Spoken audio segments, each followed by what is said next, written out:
চলুন আজকে লাঞ্চে কি খেলাম তাই শেয়ার করি। আজকে একদম বেসিক সাদাসিধে খাবার দিয়ে লাঞ্চ করেছিলাম। ঈদের কয়েকটা দিন ঘরে বাইরে মিলিয়ে রিচ ফুড খেয়ে দিয়ে একদম মুখের রুচি নষ্ট হয়ে গিয়েছে। তাই আজকে আম্মুকে বলেছিলাম একদম বেসিক সাদাসিধে ভর্তা ভাত করার জন্য।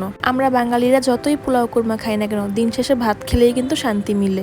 আজকের লাঞ্চে ছিল 2 রকমের ভর্তা, টমেটোর সালাদ আর সাথে ডিম ভাজা।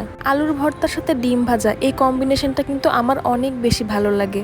শুধু আমার নয়, এটা অনেকের কাছে অনেক বেশি ভালো লাগে। এরপর ছিল এই ডালের ভর্তাটা। বাসায় না ডাল একটু বাসি হয়ে গেলে আম্মু সেটাকে এভাবে শুকিয়ে ভর্তা বানিয়ে দেয়। এটা খেতে কিন্তু অনেক বেশি মজা লাগে। সাথে এই কাঁচা টমেটোর সালাদটা যেন আরো বেশি স্বাদ দ্বিগুণ করে দিচ্ছে। সবগুলো ভর্তা আর সাথে একটু ডিম ভাজা একসাথে নিয়ে মাখিয়ে তারপর একটা লুকমা বানিয়ে মুখে দিলে উফ, মুখে যেন স্বাদের ব্রাস্ট হয়। এই সিজনের সবচেয়ে বেশি মজার খাবার হলো এই আমের ডালটা। কাঁচা আমের টকটক এই ডালটা আমার অনেক বেশি প্রিয়। ভর্তাগুলোর সাথে এভাবে ডাল দিয়ে মাখিয়ে খেতে যে কি মজা লাগছিল। আচ্ছা, আপনাদের কাছে কি মাছ মাংস বেশি ভালো লাগে নাকি এরকম ভর্তা ভাত বেশি ভালো লাগে? কমেন্টে জানাবেন।